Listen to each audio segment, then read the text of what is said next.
what's up, Sam here. So Xiaomi has just released its newest phone, Redmi K40 series phone, and again I'm here at one of the Xiaomi stores to give a quick hands-on of the Redmi K40, and that's my friend Simi. Yeah, so without further ado, let's get started.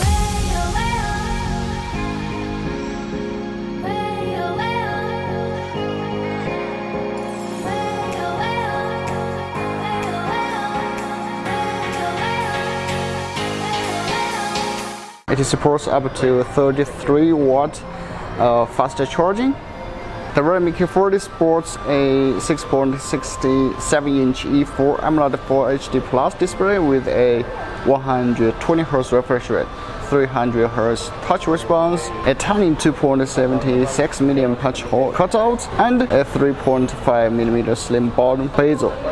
It weighs at 196 grams. Actually feels pretty awesome in the hands, not too heavy or something. The only thing that maybe bumps me out is the middle frame. It's made of polycarbonate. I'm not sure if you will have this kind of paint loss problem after a long time of using, but most likely you will get a phone case anyway, so no problem.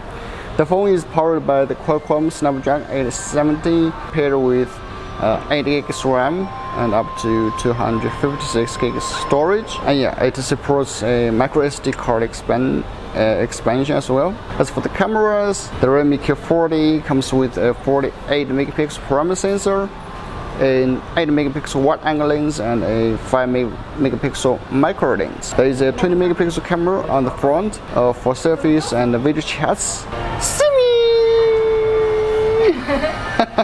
It comes with an in-display fingerprint sensor as well.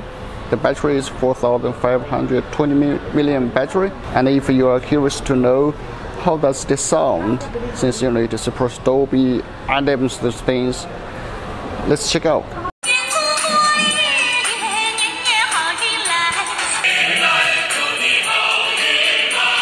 And the biggest difference between the K40 and the Pro is the SoC. The 40 sports Snapdragon 870, and the Pro version sports Snapdragon 888. For the specific specs, I just put a picture here. So for the Redmi K40 Pro and Redmi K40 Pro Plus, they don't have the Pro Plus version here. The biggest difference between the Pro and the Pro Plus is the camera. The Redmi K40 Pro gets a triple camera, includes 64 megapixel primary camera, 8 megapixel wide-angle lens, and a 5 megapixel micro lens. The Pro Plus version, on the other hand, has a 108 megapixel Samsung HM2 sensor alongside 8 megapixel and 5 megapixel camera. The selfie camera is also 20 megapixel. And that's it. That's a really simple hands-on. What do you think about it? Let me know in the comment section. I'm Sammy. See you next time.